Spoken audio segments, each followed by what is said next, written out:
of 6 using mixed complement. So mixed కాంప్లిమెంట్లో మనం first tense కాంప్లిమెంట్లో +6ని -4 +10గా తీసుకుంటాం.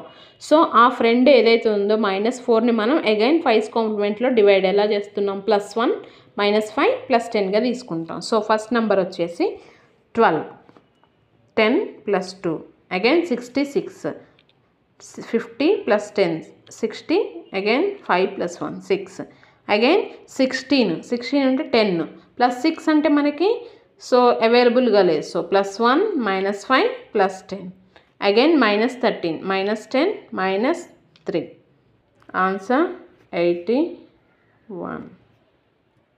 55 అగైన్ 36 30.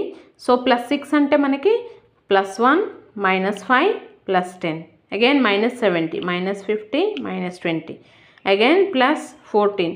సో +10. సో +4 అంటే మనకి +5 -1 ఆన్సర్ 35.